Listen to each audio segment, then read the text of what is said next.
پہلی بات تو انہوں نے پوچھا کہ کیا مقدس کاغذات کو جلانا یا تحریرات کو جلانا جائز ہے۔ لیکن میں نے اسی لیے کویسچن کیا چونکہ آپ پاکستان میں رہتے ہیں اور ہمارے یہاں ایسے مقدس اوراق کی حفاظت کو اتنا بڑا مسئلہ نہیں ہے۔ ہماری مساجد کے اندر بعض اوقات انتظامات ہوتے ہیں، وہاں پہ رکھے ہوتے ہیں باکس وغیرہ، اور اس میں لکھ دیتے ہیں وہ لوگ کہ مقدس اوراق یہاں ڈالیں تو آپ وہاں تک پہنچا دیں، جلائیں نہیں۔ اللہ کا نام جلانا اس کے رسول کا یہ ممنوع ہوتا ہے۔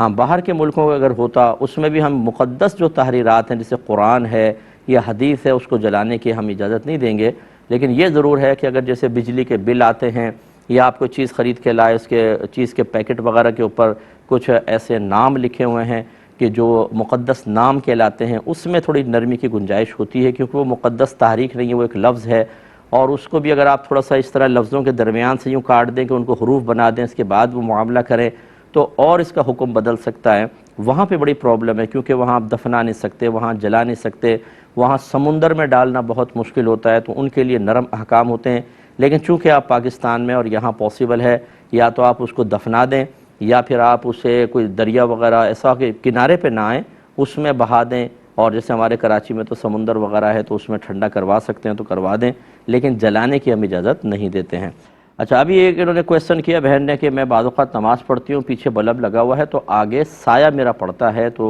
نماز پہ کوئی فرق تو نہیں پڑتا؟ اس سے کوئی فرق نہیں پڑتا، حتیٰ کہ اگر آپ کے سامنے آئینہ لگا ہو تو اس میں تو باقاعدہ پورا آپ کا عکس نظر آئے گا، نماز اس کے سامنے بھی ہو جائے گی۔ اگرچہ ہم منع کرتے ہیں کہ اس میں تھوڑی سی کراہت ہے کہ آپ کی توجہ بانٹے گا، وہ لازم بات ہے، ہو سکتا ہے اپنے آپ کو آپ دیکھنے لگیں، اور خواتین کا اکثر یہ معاملہ ہوتا ہے کہ جہاں آئینہ سامنے آئے تو تھوڑا سا دیکھ لیتی ہیں دانہ ہے کہ نہیں ہے اور آنکھیں کیسی ہو رہی ہیں اور فلاں تو وہ اسی میں مشغول ہو جائیں گی، اس وجہ سے منع کیا گیا، ورنہ آئینے کے سامنے بھی نماز ہو جائے گی۔ اور یہ تو سایہ ہے تو اس میں کوئی کراہت نہیں ہے، بالکل نماز ہو جائے گی۔ ایک یہ کہتی ہیں کہ صوفے کے سامنے نماز ہو جائے گی،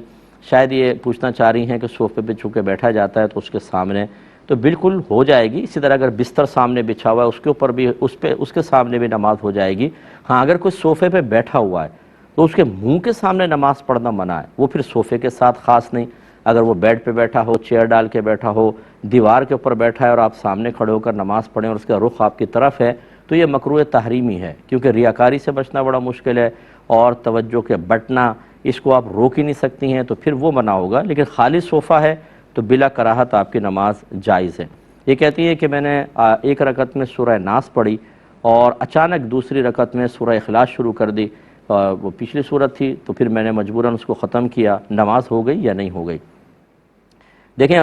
نماز میں یاد ہوتے ہوئے ترتیب سے قرآن پڑھنا واجب ہوتا ہے، یعنی پہلی رکعت میں جو آپ پڑھیں گے اگلی رکعت میں اس سے آگے کا قرآن پڑھیں گے، پیچھے کا نہیں۔ اگر آپ نے جان بوجھ کر یاد ہوتے ہوئے پیچھے کا قرآن آگے پڑھا تو آپ گناہ گار ہوں گی۔ لیکن فقہاء نے واضح لکھا ہے کہ اگر آپ نے سورت پڑھی اور غیر ارادی طور پہ یاد نہ رہا اور پیچھے والی سورت آگے شروع کر دی اور اچانک یاد آیا، اب اس کو نہ چھوڑیں، اس کو کمپلیٹ کر لیں اور آپ گناہ گار نہیں ہوں گی، نماز بھی ہو جائے گی۔ اور یہی آپ کا کیس ہے کہ آپ نے غلطی سے سورہ اخلاص شروع کی اور اس کو شروع کرنا ہی تھا، یعنی شروع ہوگی تو ختم کرنا ہی تھا، وہ آپ نے کیا، بلا کراہت آپ کی نماز ہو جائے گی، لیکن آئندہ تھوڑا سا احتیاط کریں۔